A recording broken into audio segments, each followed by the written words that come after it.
আসসালামু আলাইকুম রহমতুল্লাহ। প্রবাদে আছেন খালি কলসি বাজে বেশি। শুক্রবার হলে এইসব খালি কলসি আসবে, আইসে মাইকটা হাতে নেবে।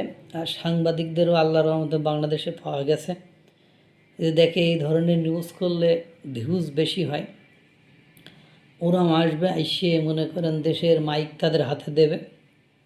তারা একের পর এক উস্কানিমূলক বক্তব্য দিয়ে যাবে। সেই উস্কানিমূলক বক্তব্যের আইনি কোনো ভিত্তি নেই, যেগুলোর কোনো দালিলিক প্রমাণ নেই, কিচ্ছু নেই। শুধু জাস্ট আসবে আর ভুলভাল বক্তব্য দিয়ে দেশকে উত্তেজিত করে দেশের উপরে যাতে একটা খড়গ নেমে আসে বা একটা বিপদ নেমে আসে, সেই আয়োজনটা তারা ঠিকই করতে পারে। ওই যে পরকালের ভয় দেখায় যে পরকালে জান্নাতে যাইতে পারবা না, আমাদের মুখের উপর কথালে অলি আউলিয়া মাওলানাদের বিরুদ্ধে কথা কবা, তুমি জাহান্নামী, তুমি মুনাফেক, তুমি বাটপার। আমারে দেখে একজন বলতেছে, মানে ভিডিওতে লিখছে, লেবাসধারী শয়তান এ হলো বাংলাদেশের বিপক্ষে কথা কয়। আমি বাংলাদেশের বিপক্ষে কবে কথা বললাম আমি জানি না। ওই যে কথা হলো সত্য কথা বলি। ওরা চাই ভারতের শুভেন্দুর কুবেন্দু বলতে মোদিকে উড়াই দেবে, ভারত দখল করে নেবে, ভারতে ফু দিলে উড়িয়ে যাবে।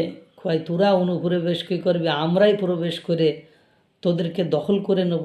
আমি তো এইসব কথা বলতে পারি না ভাই, আমি এসব কথা বলতে পারি না। আর আমি সীমান্তে হত্যা হলে সেটাকে প্রথমে তদন্ত করি, এক প্রকার ইনভেস্টিগেশন করি যে কোন জায়গায় কী হয়েছে, কেন হয়েছে। তারপরে যে যদি আমার মনে হয় ভারত অন্যায় করছে, ভারতের বিপক্ষে বলি।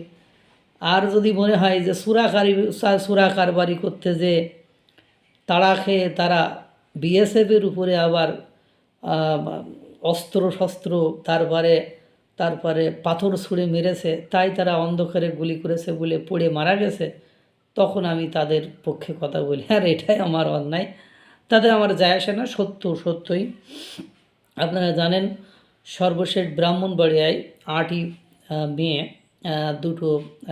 দুজন ছেলেকে বিএসএফ গুলি করেছে। কারণ হলো তারা 10 থেকে 15 জন চোরা কারবারি করেছিল।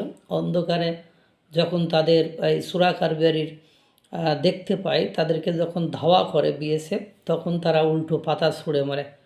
পরবর্তীতে নিরুপায় হয়ে বা বিএসএফ যখন দেখে তারা আক্রমণ করছে, সে আক্রমণকে প্রতিহত করতে তারা গুলি করে। পরে 2 জন গুলিবিদ্ধ হয়, বাকি 13 জন বা ওখান থেকে আরও কয়েকজনকে আটক করা হয়। তারাও স্বীকার করেছে যে তারা চোরা কারবারি করতে গিয়েছিল এবং চোরা কারবারি করতে যেয়েই তারা ধরা পড়েছে।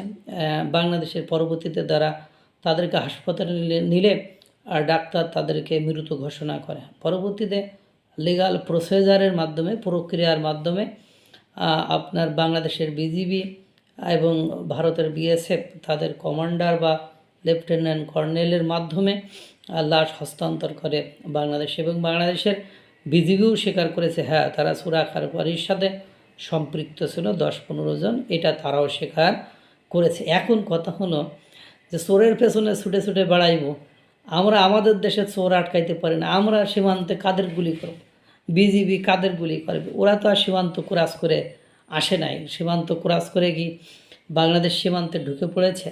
বাংলাদেশ সীমান্তে ঢুকে পড়লে গুলি করে দেন, সমস্যা নাই। ওরা তো আর নিষেধ করে নাই যে আমাদের ভারতীয়রা বাংলাদেশ সীমান্তে ঢুকে এরকম চোরা কারবারি অসৎ কর্মকাণ্ড করলে তাদেরকে গুলি করো না বলেছে। আর আমরা হলো চোরের ঘরে চোর, আমরা নিজেরা আটকাতে পারবো না, আমাদের চুরি স্যাফড়ামি চোরা কারবারি আটকাইতে পারবো না, আমরা শুধু অন্যের গালিগালাজ করব। এই যে বললাম যে মানে মাথায় টুপি পাগড়ি দিয়ে একেবারে অবিবেচকের মতো আচরণ। একটা স্বাধীন সার্বভৌম রাষ্ট্র, আমরাও স্বাধীন সার্বভৌম রাষ্ট্র, আমার স্বাধীন সার্বভৌম রাষ্ট্রে ঢুকে তুমি চুরি করে চলে যাবা, তখন তো আর একজন কি শান্ত হয়ে বসে থাকবে নাকি, বা আমরা শান্ত হয়ে বসে থাকবো না? যেমন ঠিক ওই ঘটনাই ঘটেছে। তারা চোরা কারবারি করতে গেছে, বিএসএফ তাদেরকে তাড়া করেছে। অ্যান্ড বিএসএফকে লক্ষ্য করে তারা যদি পাথর ছুঁড়ে মারে, বিএসএফকে আঙ্গুল ছুঁড়বে নাকি? এইটা বোঝে না। মানবিকতা, মানবিকতা ভাই তোমরা কোথায় দেখো? এতই মানবিক যখন, তো এদেরকে অর্থনৈতিকভাবে স্বাবলম্বী করো, এদেরকে তোমাদের মাদ্রাসায় বা বিভিন্ন জায়গায় নিয়ে এসে খাওয়াও বরফ, বা এদেরকে বলো যে চুরি বা ছ্যাপড়ামি করতে নেই, এটা ইলিগাল, এটা পরকালের জন্য খারাপ, এহকালের জন্য খারাপ। গেছে চুরি করতে, তার মধ্যে আবার ওরা আক্রমণ করে। যারা সীমান্তবর্তী এলাকায়, তাদের কাছে শুনে দেখেন যারাই চোরা কারবারির সাথে জড়িত তারা কত বিপজ্জনক হয়।